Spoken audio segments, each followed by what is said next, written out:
ஒரு மகிழ்ச்சியான செய்தி. இதயம் நலனையின் விலை லிட்டருக்கு ரூபாய் 105 குறைஞ்சிருக்கு. செப்டம்பர் 2023ல 1 லிட்டர் இதயம் நலனையின் அதிகபட்ச விலை ரூபாய் 503. ஆனா இப்ப 1 லிட்டர் இதயம் நலனையின் விலை ரூபாய் 398 மட்டும்தான் தமிழ்நாட்டுல. அப்ப இனிமே எல்லாரும் இதயம் நலனை வாங்கலாம் இல்ல? தமிழக வெற்றி கழக தலைவர் விஜய் வெளியிட்டுள்ள அறிக்கையில் கூறியிருப்பதாவது: மத்திய பாஜக அரசால் மக்களவையில் நிறைவேற்றப்பட்டுள்ள வக்பு சட்ட திருத்த மசோதா மதசார்பற்ற இந்திய ஜனநாயகத்தின் அடிப்படை கொள்கைகளையும் அரசியலமைப்பின் மாண்பையும் மீண்டும் ஒருமுறை கேள்விக்கு உள்ளாக்கியுள்ளது. இந்தியாவில் உள்ள இஸ்லாமிய சகோதரர்கள் தங்களின் வழிபாட்டு முறையிலான பண்பாட்டு வாழ்வை பின்பற்றும் அனைத்து உரிமைகளையும் இந்திய அரசியலமைப்பு சட்டம், இஸ்லாமிய தனியுரிமை சட்டங்கள் வழியே அடிப்படை உரிமையாக அங்கீகரிக்கிறது. வக்பு வாரிய சட்டம் என்பது முஸ்லிம்களின் இறையியல் வாழ்வு மற்றும் சமூக பொருளாதாரத்தோடு பின்னி பிணைந்தது. இஸ்லாமிய தனியுரிமை சட்டத்தின் முக்கிய அமைப்பு. வக்பு வாரிய சட்டத்தை சிதைப்பது என்பது சிறுபான்மையினருக்கு நம் அரசியல் அமைப்பும் நம் நாட்டின் தலைவர்களும் கொடுத்த வாக்குறுதிகள் அனைத்தையும் காற்றில் பறக்க விடுவதின்றி வேறென்ன. மத்திய பாஜக அரசு மேற்கொண்டு வரும் பெரும்பான்மைவாத மற்றும் பிளவுவாத அரசியலானது இஸ்லாமிய சகோதரர்களை தொடர்ச்சியாக பாதுகாப்பற்ற நிலையிலும் அச்சத்திலும் உறைய வைத்திருக்கும் உளவியல் தாக்குதலின்றி வேறென்ன.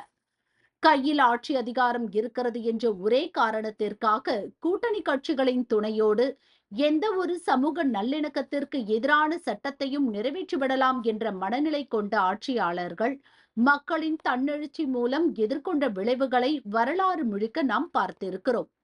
இஸ்லாமிய சிறுபான்மையினரின் நலன் காக்கவே இச்சட்ட திருத்தம். எதிர்கட்சியினர் அவர்களை தவறாக திசை திருப்புகிறார்கள் என்ற வெற்று வாதத்தை பாஜகவினர் முன்வைக்கின்றனர். பாஜக அரசு சொல்வது போல இது இஸ்லாமியர்களின் நலன் காக்கும் சட்டம் என்பது உண்மையானால் அதை தாக்கல் செய்யக்கூட அவர்களிடம் ஏன் இஸ்லாமிய பிரதிநிதி ஒருவர் கூட இல்லை? ஜனநாயக அவையில் அது பற்றி விவாதிக்க போதுமான இஸ்லாமிய உறுப்பினர்கள் இல்லையே ஏன்? இதுதான் பாஜக அரசு நிறுவியுள்ள மிக மோசமான பெரும்பான்மைவாத ஆதிக்க அரசியல். இந்தியாவின் அனைத்து எதிர்க்கட்சிகளும் மற்றும் ஜனநாயக சக்திகளும் இந்த சட்டத்திருத்த மசோதாவை எதிர்க்கின்றன. ஒருமித்த குரலில் மத்திய அரசின் செயலை கண்டிக்கின்றன. இந்த மசோதா பற்றி பரிசீலிக்க அமைக்கப்பட்ட நாடாளுமன்ற கூட்டுக்குழு வரலாற்றிலேயே முதல் முறையாக வழக்கத்திற்கு மாறாக இணக்கமான பரிந்துரைகளை மறுத்தது என்று அக்கூட்டுக்குழுவில் இடம்பெற்ற எதிர்க்கட்சி உறுப்பினர்களே குற்றம் சாட்டியுள்ளனர். இது பாஜக அரசின் கொடுங்கோல் அதிகாரமின்றி வேறென்ன.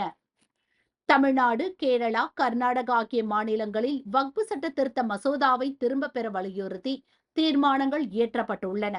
தமிழக வெற்றி கழகமும் தனது பொதுக்குழுவில் அதே கருத்தை வலியுறுத்தி தீர்மானம் நிறைவேற்றியுள்ளது. நம் நாட்டின் ஒட்டுமொத்த ஜனநாயக விழுமியங்களையும் மறுத்து தனது பெரும்பான்மைவாத ஆதிக்கத்தின் துணையோடு இஸ்லாமிய சகோதரர்களுக்கு எதிரான அரசியலை கையில் எடுத்துள்ள மத்திய பாஜக அரசுக்கு தமிழக வெற்றி கழகத்தின் வன்மையான கண்டனங்கள்.